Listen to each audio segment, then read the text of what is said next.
Hi, this is Brant Brass on a rainy, overcast day in upstate New York, and back from my long trip. Still recovering from jet lag.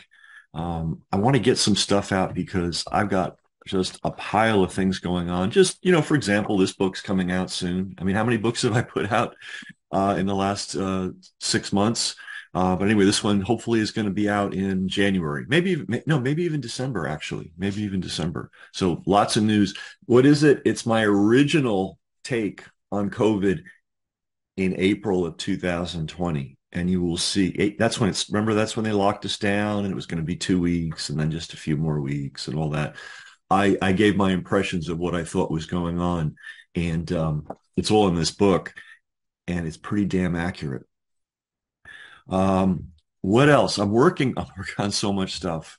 Vera Sharav is coming out with a 5-part film, 1 hour each part, on the parallels between the Holocaust and the recent multi-year, which is now turning into a multi-year medical scam. And we've talked about these parallels literally since day one. It's in the book. What I did was I transcribed some of my podcasts and some of the interviews that I did in April and May of 2020 and put them in a book. So people can see that this was predictable and a lot of revelations that are coming out as we go on to the third year. Is it 3 years now? I don't know. I'm losing track. Were absolutely patently obvious, like right out the gate. In fact, the book's going to begin with my February 1st, 2020 tweet, 2 tweets. By the way, my Twitter channel's been canceled. They won't even answer me. They say appeal, I appeal, and they don't even answer me. But anyway, in February 1st of 2020, long before anybody thought the thing was coming to America, and long before anybody dreamed of lockdowns, I said, this is a pharmaceutical marketing campaign, and it's going to end with all of us being compelled to receive a particular um, uh, thing of treatments. Um, February 1st, 2020, I called it in less than 100 words. And, there really hasn't been much more revelation since then. Anyway, got lots going on, helping Vera with that film, helping her promote it and post it, make sure people can see it. So that's the big challenge now. Not only do you have to find suppressed information and make sense of it, you have to publish it without the censors canceling it. Going to post something soon. Um, Turns out that there are a lot of people working for Twitter and YouTube that used to work for the Chinese communist media. How do you like that? I'm going to post that. Also, I'm working on some brand new material that, again, nobody else has. I stumbled on this in England by reading a bunch of books that I found in a used bookstore. And it gives a lot of insight into the recent scamdemic. Um, these were things written many, many years before the scamdemic. And I've heard nobody talk about these issues. And I just found them in a random book. Very interesting, which I'll be sharing with you. I'd love to do an exhaustive report on my time on the road. Somebody's going to be interviewing me, so I'm going to leave it to that interview to cover a lot of that stuff. But I do want to talk about England, which is a most amazing place, I have to say. Um, and England is the root of all evil. I mean, if you're talking about the evil empire, it is the UK. I mean, they got started a long, long time ago. Not talking about English people. They're lovely. They're wonderful. I really like English people a lot. But the UK government is it's the evil empire. It has been forever. Just a little history. England had a leg up because they had a king that basically ruled most of the land there. And he gave himself many benefits. One of them was the monopoly on the export of wool. So all wool in the UK belonged to the king. That in the pre-industrial era, that was like having Saudi Arabian oil wells, right? And if you violated the monopoly, They would cut your hand off and nail it to a tree. Okay. Gangster state. And then we had Henry VIII, who decided, this wife wasn't good enough and that wife wasn't good enough. And then when the Pope said, hey, enough with this, he said, well, I'm going to have my own religion. And then he used that as a pretext to steal all the Catholic Church property, which was then and still is pretty significant. So between their wool monopoly and their theft of the property of the Catholic Church, the lands in particular, that's one of the reasons England is and the English elites are so rich. But that was just the basics for them. There were always a lot of pirates operating out of England because there's a lot of shipping, and it's a good place to raid ships. And one of the sports in Cornwall was to lure ships onto rocks, and when they crash, go and steal all their stuff. Um, there's a certain element of British society that's like intensely larcenous, like it's in their marrow. So these people were sent out by Queen Elizabeth, and we'll talk about her in a second, to rob the Spanish gold and silver ships coming out of the New World. That was a great business. And could be deputized by Queen Elizabeth to do that because Queen Elizabeth was at war with the Catholic Spain.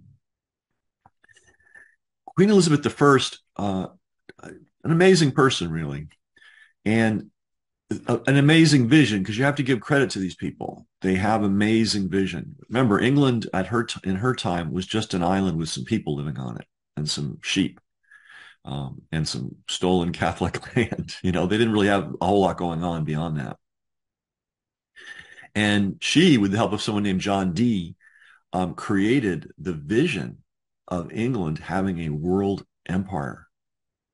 That was you got to, rewind the tape on that and think about where they were to even have that vision, let alone pursue it, was audacious. And it required a lot of mind control or propaganda or publicity or advertising or psyops or whatever you want to call them, psyops, whatever you want to call them. To pull that off, you need money, you need an army, but you also need to control the narrative. And nobody on earth, this is the point of this talk right now, nobody on earth controls the narrative better than the masters of the UK. And the US is the UK's prime student. And there's a lot of cross-fertilization. It's really quite interesting. We develop rhythm and blues, rock and roll. They take it, jazz it up, send it back to us. Lots of bouncing back and forth. They develop The Office, that comedy show, and we copy The Office. But it's quite a synergy between two English-speaking countries. And of course, Canada, Australia, New Zealand are part of the deal. And as you've seen in the scamdemic, much of the evil was perpetrated by members of the Commonwealth, with England, UK setting the pace, and Australia, New Zealand and Canada just taking it to extremes, right? So controlling the narrative, this is a very important skill if you want to rule the world. And they're really, really, really good at it. So they started stealing gold and silver from the Spanish. That was a good business, really good business, because the Spanish would, dig it up and go through all that effort, and then the English would just, pluck off ships here and there. So that was another wealth building exercise. You notice the theme here: theft and gangsterism, right? What else did they get involved in? Well, they discovered there was a thriving business in slaves. The Spanish got the slavery business going initially, and the British said, well, this is pretty good. So they got into the slave business, which was extremely lucrative. And then they started using slaves to grow sugar, which was an extremely lucrative business. In the early days of the sugar trade, sugar was priced around the same price point as cocaine. Right? So there was a lot of money to be made in the early days of sugar, and they indeed they made it. So let's see. Um, uh, Gangsterism in the will business, stealing the church's property, um, piracy, small scale piracy, then large scale piracy, then slave trading, then running plantations. Uh, the English, the UK, the elite there really had it going on. Then they took that money and they rolled it into developing modern manufacturing. And the keystone of their manufacturing was cloth. And you may think, well, that's a pretty boring business. But at one point, the UK, I think, produced 80% of all the finished cotton goods in the world. And they used that, they made a lot of money from that. And they also used that as a lever to destroy the local economies of places like India and South America and Latin America. Because, all of a sudden, instead of people, making their own cloth and being employed that way, and there being a whole infrastructure of people making and selling cloth and clothing in the country, it all came from England. If you see the picture of Mahatma Gandhi, there's one of him by a spinning wheel. And he said, if India wants to be free, it must spin the wheel. That was not poetry. That wasn't a metaphor. It's really interesting how the meaning of that has been completely wrung out of existence. He was being literal. He said, if we don't restore our local cloth producing capacity in this country, we're always going to be slaves to the British. The British were also good at using tea, flour, and sugar to destroy the local indigenous food systems of places all over the world. So they'd arrive and with their, highly refined foods, and people would say, well, this is great. I don't have to work anymore. I'll just get this cheap sugar, flour, and tea, and that will power me through the day. And bit by bit, local food and indigenous systems collapsed. And who was the only source of sugar, tea, and flour? So UK, brilliant place. And one of the things that was really obvious, a couple of things about this visit that just really jumped out at me. New York is spiraling down into epic disasterville. I mean, it's going to be worse. I grew up in the 70s in New York, and it was pretty bad. Murder was normal. To hear about cab drivers, doormen, random people just being murdered on the street, that was a daily occurrence. And in those days, if you didn't have 360-degree radar, you were going to get into some kind of problem. So you had to be very alert. Then we went through this period where, people thought New York was Disneyland.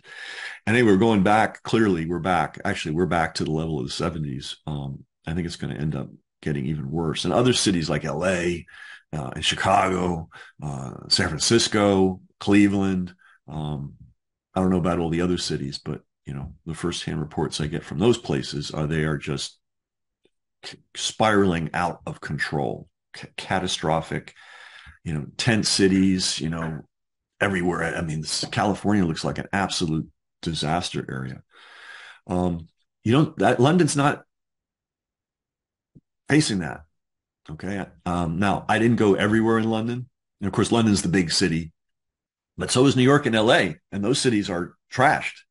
But somehow the UK is holding London together. I didn't do an exhaustive trip of London. Obviously, I was in the nice parts of London, didn't go to the ghetto. But I was in, 7 or 8 different neighborhoods in London, and you just didn't see the kind of insanity you see in major American cities.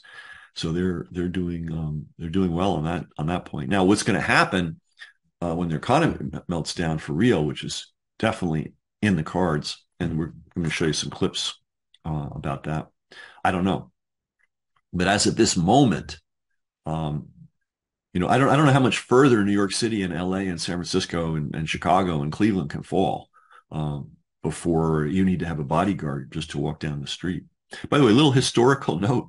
At the turn of the 1900s, you needed a bodyguard to walk down the street if you were a Chicago businessman. It was that lawless and insane. And today, if you go to a place like Guatemala and you're a visible person with money, you can't just wander around. You go to a restaurant in Guatemala City, and there will be all these SUVs, black SUVs parked out front, and there'll be these huge beefy guys standing at the entrance of the doorway. And that's because there are some guys in there having dinner, and they need armed protection just to leave their homes and to leave their offices. And they're going to, when their dinner's done, they're going to get back in their SUVs and be taken to their compounds or their guarded offices. That's what life is like in Guatemala. Um, uh, the Coke delivery trucks literally have to have a shotgun. This was 10 years ago. This is not happening now. I mean, this is not something that's just occurring now. This is life in Guatemala 10 years ago. You'd have a driver and a guy with a literal shotgun. That's how you deliver Coca-Cola, by the way, and Pepsi and all that stuff in Guatemala. So that's where this could be heading.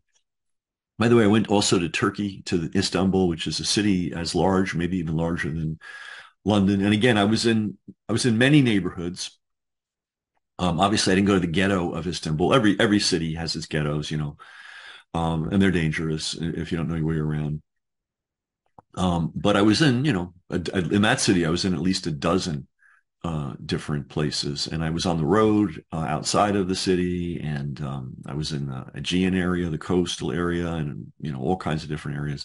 And you don't see the kind of total societal collapse you see in the United States. I mean, it's just you don't see it. People are working and taking care of business. They're not setting up tent cities.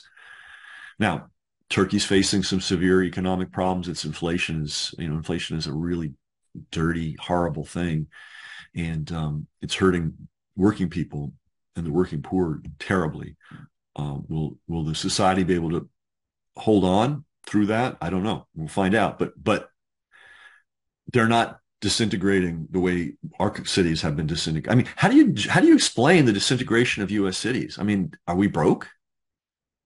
Has there been an extended multi-decade depression? And yet you go to New York, San Francisco, LA, Chicago, Cleveland, and these places are disaster zones. Which reminds me, I'll never forget this. When I lived in San Francisco, I used to go to this barber in what used to be a Japanese neighborhood until the Japanese were removed at Japanese Americans born in America removed at bayonet point and put in concentration camps because they were of Japanese ancestry. Remember that happened in the United States not that long ago. But anyway, this was a guy that went through that, and then he came back to the neighborhood and he opened a barber shop. And he was an older guy. He was maybe 80 or something. He just liked to cut hair, and he was a good barber. And we used to talk. And he said when he was growing up in the 30s, the Depression, San Francisco, I think, had 9 municipal swimming pools. 9 municipal swimming pools in the depths of the greatest depression in the history of the United States. Now, after this wonderful era of prosperity that we've all benefited from, San Francisco at that point in the 90s had one, and it was closed for like repair for months and months on end. So I always puzzled me. It's like, how could San Francisco, with a smaller population in the midst of the Depression, support 9 municipal swimming pools for kids? So kids had a place to go. And now we're in this supposedly fabulous era of artificial intelligence and whatever else, digital panacea, and there's no place for the kids to go. Now, the reality of life is that the vast majority of people are either poor or struggling hard, right? That's always going to be the vast majority of people in every society. So if you have a society that cares, you think about those people and you think, well, what can we do to make their lives better, to help them make lives more pleasant? So we used to have a public school system that was worth a damn. Beautiful public schools. Kids would get amazing educations.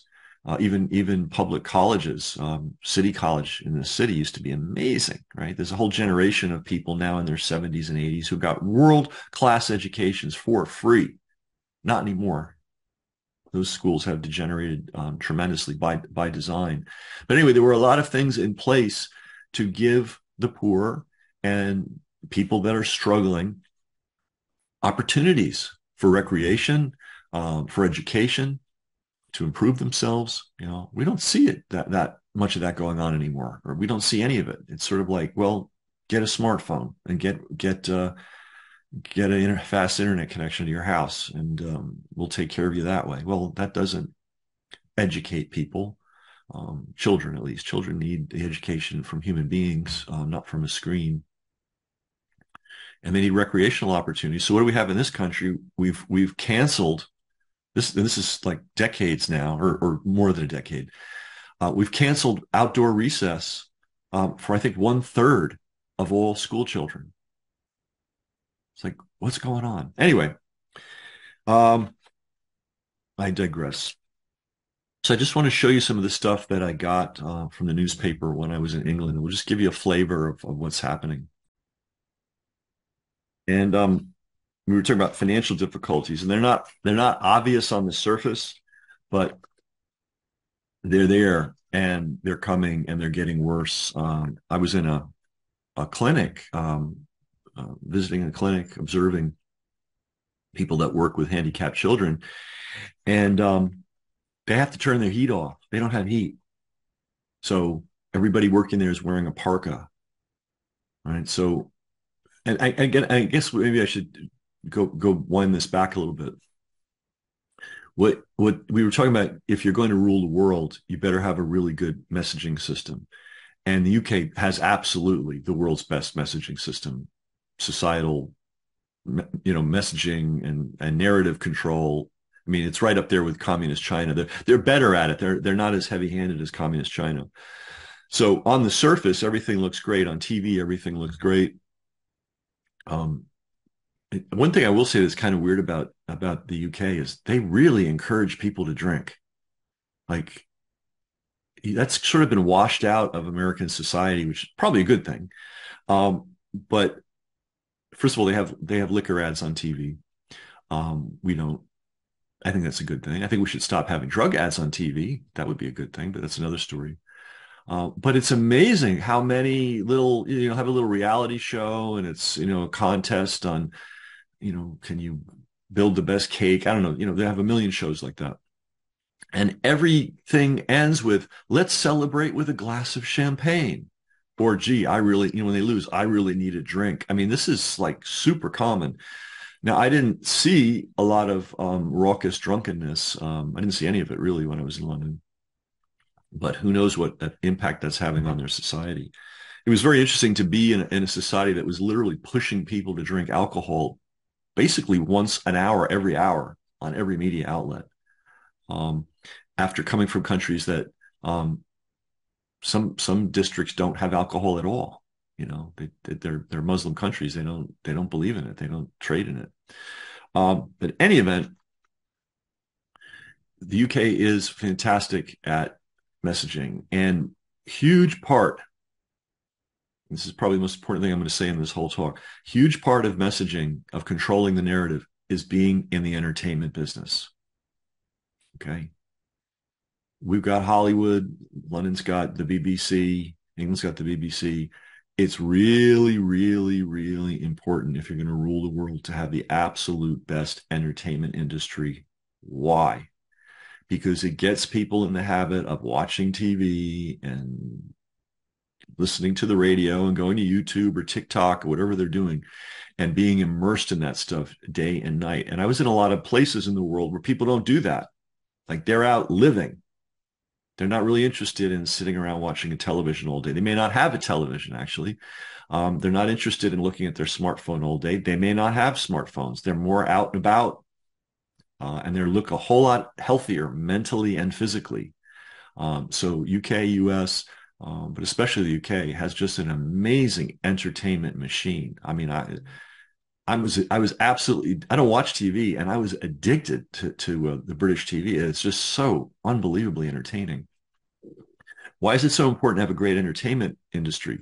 One, you want to keep your messaging chops up, well developed, as high as they can possibly be. You want to be good at it. So you need a lot of practice. So being in the entertainment industry is a good way to do that. You're putting out a show every week or every day or every hour, and you get better and better and better and better and better at it. So having a big entertainment industry creates this whole cadre of people that can create powerful, powerful messaging. It also teaches people to be hooked to the media. right? If the media, I gotta be honest, television in Morocco, not that interesting. Um, Television in Turkey, in Portugal, not super interesting, which I think is a plus. But television in the UK and the US, absolutely addictive. So the better the entertainment is, the stronger the entertainment industry is, uh, the more they hook people into getting used to spending a large part of their lives looking at screens. And I think it would be a really interesting study to take somebody, for instance, who lives in southern Morocco, right, in the arid regions there, who actually live and they do things in the real world, and calculate what percentage of this person's time is spent in virtual activities. And that would include watching TV, being on the internet, listening to the radio, going to the movies. Um, I think I don't know, I haven't looked at the numbers in a long time, but I think the average American is on some kind of media 5 to 6 hours a day, right? And you go to a bar and there's a TV, and you go to the airport and there's a TV. It's just wherever you go, the media is there, right? So it would be a really interesting contrast if you go to these more intact societies where people look and act a lot healthier. And by act, I mean just genuine friendliness, genuine openness. The idea that, all these countries are full of scowling, hateful people. I mean, that's just classic American bullshit. You go around the world, and unless they've been beat up um, recently, people are really outgoing, really friendly, really supportive, really helpful, really kind. That's the norm. Not everybody, obviously, but that is more likely to be the case than not. And I think Americans are that way too. And I think English people are that way too in general. That is the natural humanity. But it's more vibrant in the countries that are not so hooked to media. At least that's my uh, thorough impression of what I saw when I was out there. So anyway, it's very important to have an entertainment industry so that you hook people to the idea of spending large parts of their day interacting with screens. Why? So you can do two things. One, so you can slip in an endless amount of indoctrination. So for example, in England, they are definitely indoctrinating people to include alcohol in every conceivable part of life. I don't know why they're doing that. It seems like a bad idea, but they're doing that. Um, and other countries have other indoctrination scams and schemes, right? So having people hooked to entertainment and then be able to plug your message in relentlessly over time. You're basically indoctrinating people. People are self-indoctrinating. Instead of commanding people to go and watch the tube and get the latest orders from the Fuhrer, you just create an entertaining show and slip in a few of your attitudes. Um, and then, of course, when they want to really push the panic button and scare the bejesus out of everybody, they've already got everybody hooked to media. So and entrained by media and trusting of media. I had a friend in college, Cliff, I think his name was Cliff Nass. He passed away, unfortunately, several years ago. And way back when, he did a study that showed that people just believe what's on their computer screen. They just believe it. Pretty amazing, right? Like they don't question, gee, I wonder if that's true or not true. If it's on a computer, things may have changed, because this was pre-internet actually. Um, but it was just, people just once it's on that screen, they just assume it's reality, which is really strange, right? Instead of looking around and seeing what's going on in the real world, they're deciding what's real based on what somebody else has put on a screen. But that's how we are. That's how we're wired. All right. So the most important thing is to understand that the UK, that whole UK, America, Commonwealth complex of Canada, New Zealand, and Australia spends a lot of money entertaining their populace, and they do it because they want to control them. All right, so some news talking about financial problems, talking about swimming pools in a place called Uckfield, which is in Sussex County, south of London. Very lovely, by the way, area, big county. Swimming pool could close to save costs. And then here's a county council ask for help to avoid bankruptcy. So here we have a place, Kent. Don't know where that is in England, but it's a county council, and it's their county government, and they think they might go bankrupt. And we haven't even seen the bad stuff happen yet. And by the way, if anybody's thinks that we're going to bottom out like by the end of this year or early next year and things are going to be bright and shiny, no, no. That was just the first leg down. And the second leg down is absolutely going to come. I guarantee it. I'm not your financial advisor, and I'm not a financial advisor, and I'm certainly not your financial advisor. But I'll tell you what I'm doing, and this may seem counterintuitive. I'm buying Treasury bills because the interest rates are pretty high, and that's the last money that will disappear. We now see all these uh, crypto banks going bankrupt, right? Every day a new one. Well, we'll start seeing just regular old American savings and loan going broke, but that will happen in the next wave. All right, so financial problems already simmering in the UK, and they're going to get way, way worse as they will in this country. Then this good article, this kind of encouraging article in the Telegraph, lockdown turned Britain into a nation of neurotics who cling to their homes. So there are people now that I don't think that article could appear in anything but maybe the New York Post or some other like publication that's used to making, dramatic, radical statements. But in England, you are still allowed to think and state your opinion. And given space to state your opinion. So this is quite a long article. London turned Britain into a nation of neurotics who cling to their homes. I think that's a little bit of an exaggeration. I didn't see a whole lot of that. I see much more of that in the United States. Then I love this guy, Simon Heffer, who recommends that we defund woke universities to defeat the new totalitarians. So there's people speaking eloquently in print, in newspaper. I don't see that in the United States of America. Do you? Anywhere? Maybe sometimes the Post says something intelligent, but I don't see it happening. Another thing I don't see. London still has its used bookstores. New York City used to have a lot of great used bookstores. It was fantastic, and bookstores are great because you can't cancel books, right? And there were a whole lot of things written years ago before the era of political correctness and community standards and safety that have a lot of important information in it. And they're in the covers of books and they cannot be canceled. And some of them are still circulating around in used bookstores. We don't have used bookstores in New York City anymore. I think there's one left. I mean, it's pathetic, right? London, I lost count how many. Going further, I'm about an hour from London. That's where I spent most of my time. And I went to the charity shops, like the Goodwill, but the British equivalent. And the used books that show up in those charity shops, they're like world class. And in fact, that's where I'm going to build my report on new insights into the scamdemic.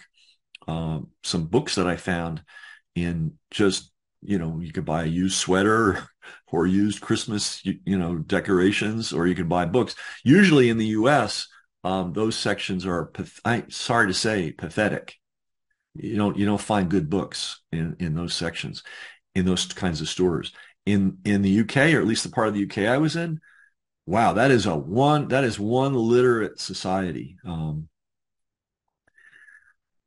So anyway, let's see if I got my glass. Do I have my glasses here? I do not. Anyway, they talk about the grievance. What is it? The grievance? I don't know. I can't read this, but I just read the headline. But the grievance industrial complex. I love that. I don't think I've ever heard anyone use that phrase in the U.S. The grievous industrial complex. Grievance.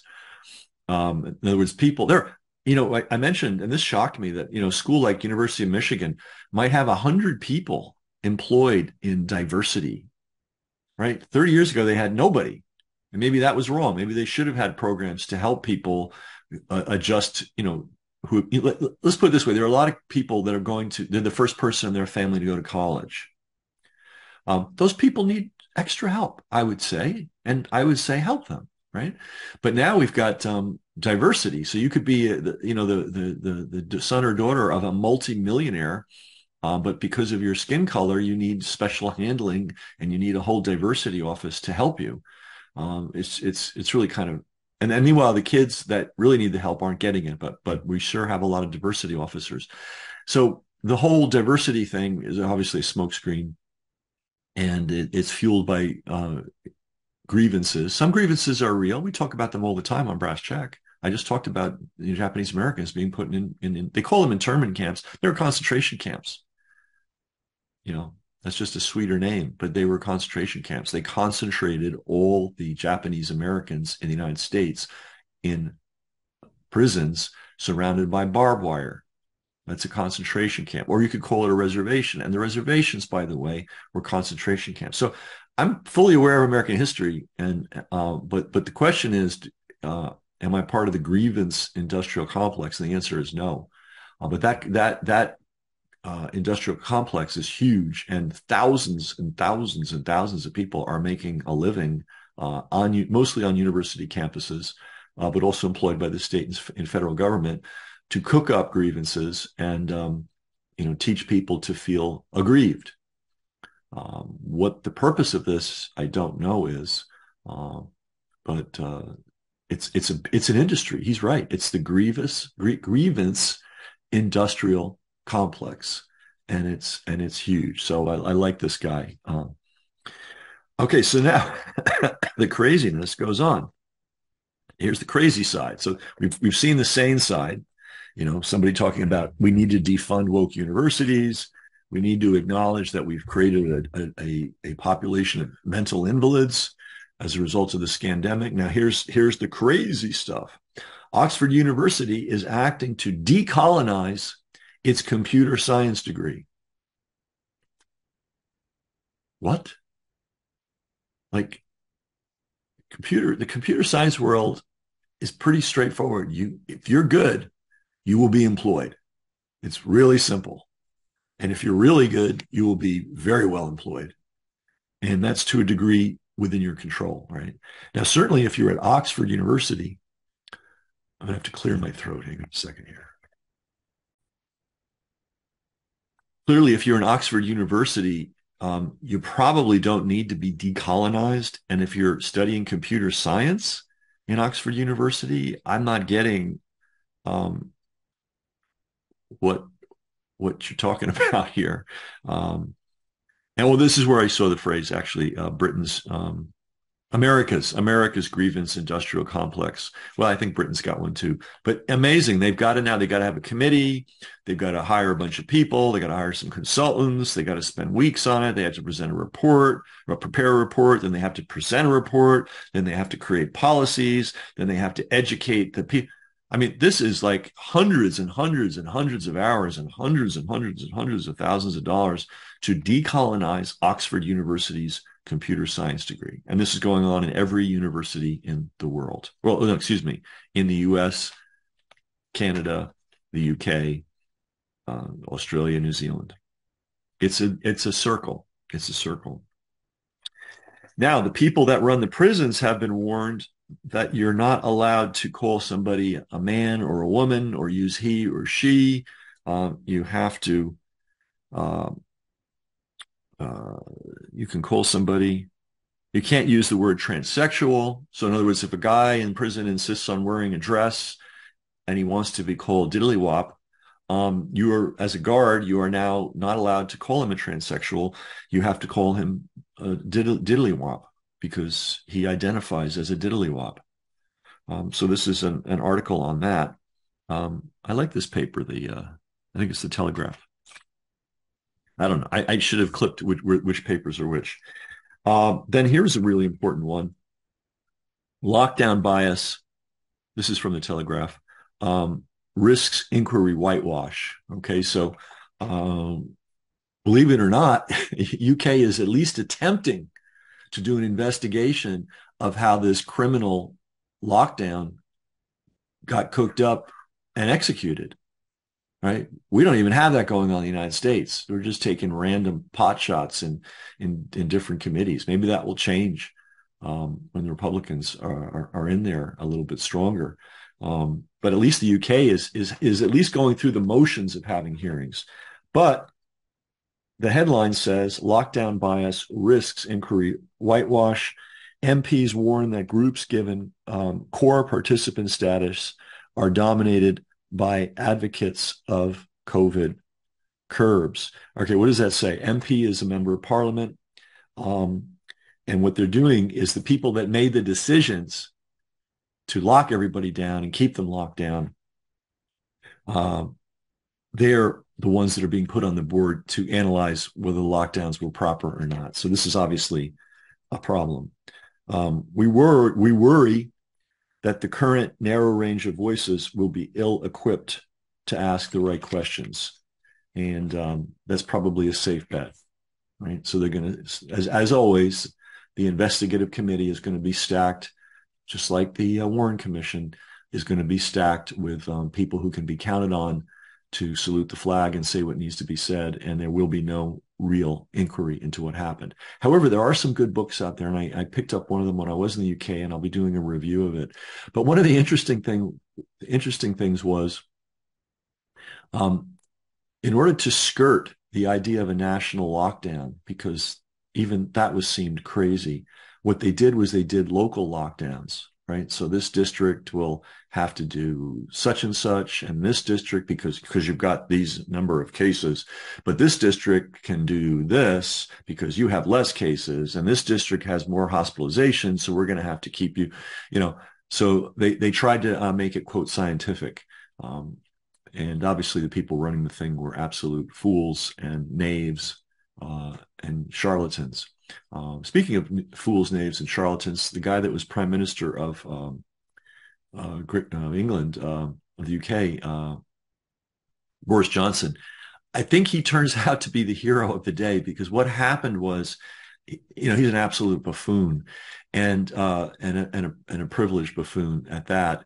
And he decided that, hey, everybody's locked down, but my office, can have all the parties at once. And thank God somebody spilled the beans, and thank God the news media reported it, and thank God people in the UK hit the streets and made a big deal about it. By the way, notice all the thank gods. A lot of things had to go right for that to happen. If there hadn't been a whistleblower, we never would have known Boris Johnson had parties during the lockdowns. If the news media hadn't reported it, what the whistleblower said, we never would have known, right? If people heard the news and didn't get out in the streets, then nothing would have happened. But all those good things happened. There was a whistleblower. The whistleblower ended up in the news media, and the population was activated to get out in the streets. And one of the great disappointments, surprises, depressing facts of the United States is there was very little organized outdoor group resistance to the lockdowns. For all practical purposes, none. There was an occasional rally. Rallies don't cut it. Rallies don't cut it, especially when they start at noon and end at 2. But in any event, Boris Johnson, in a weird way, is a hero because he screwed up as badly as he did. He broke the spell, and I talked to at least a dozen UK people and read on it too, and they all said, as soon as we saw that Boris was partying, we realized the whole thing was nonsense and the spell was broken, and we started fighting back. Now, why didn't that happen in the U.S.? Didn't we have Gavin Newsom having a big old party at the French Laundry in Napa County? But there was no pushback in California, right? We're in trouble. This country's in my estimate, having traveled a little bit. We're not intact. It ain't good. That's just the fact. We're not literate. We're not reading. We're not thinking.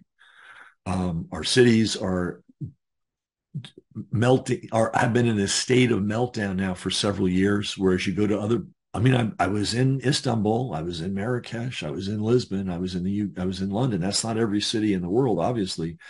They're all different at different levels of development. UK is obviously a sort of a top tier economically. Istanbul is a strong contender, up and comer. Lisbon's a good solid European capital. Marrakesh is a prosperous city in a developing nation. So I got a fair slice of examples of what's going on in other places, and none of them have the kind of urban problems that we have. I mean, just absolutely disastrous stuff. So anyway, long rambling talk. Hope it was useful. But the main thing I learned, or was really, really reinforced to me, is it all revolves around controlling the narrative. I mean, there's two things you can do. You can have a bunch of thugs with guns, which they have, but you can't. If there's 330 million Americans, it's going to be kind of hard to nail us down with arms and violence.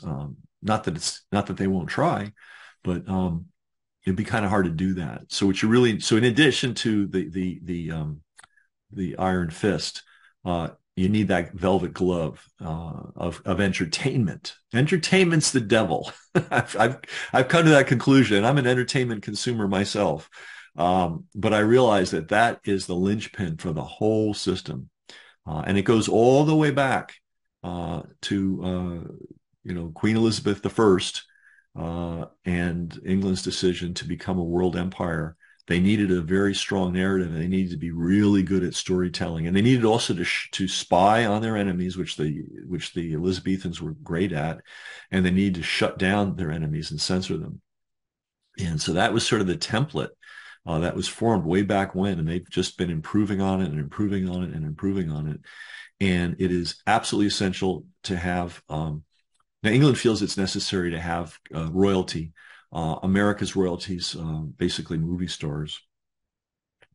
But they clearly want to keep that system in place. They want everybody to be looking up and taking orders and listening to the daily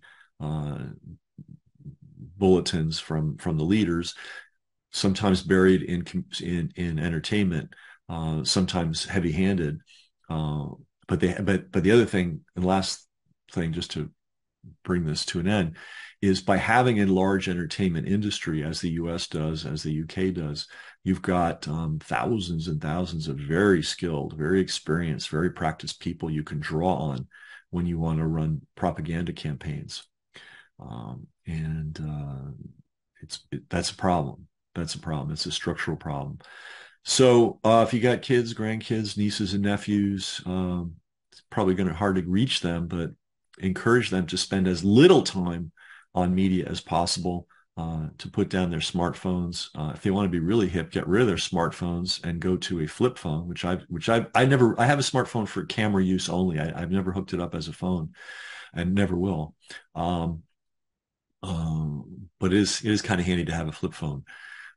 But this is the danger. This is the danger of people being literally mentally attached and controlled by the media, because then whoever controls the media, I mean, it's a very simple system, right? You build up this big media entertainment complex, you let it run wild, you let it do whatever it wants, but then when you have things you want to do, you just insert your will, and either covertly or subliminally or obviously, but you've got the channel. The channel is open, so it's entertainment and indoctrination and entrainment.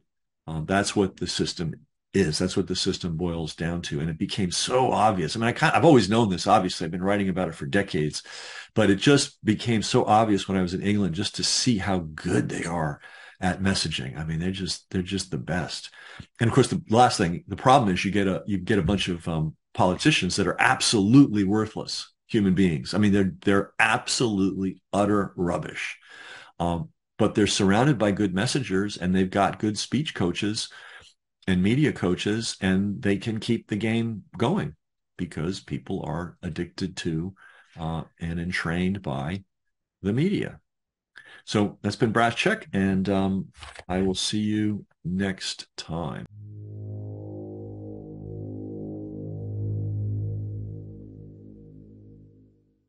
Brass Check TV, free to you, not free to us.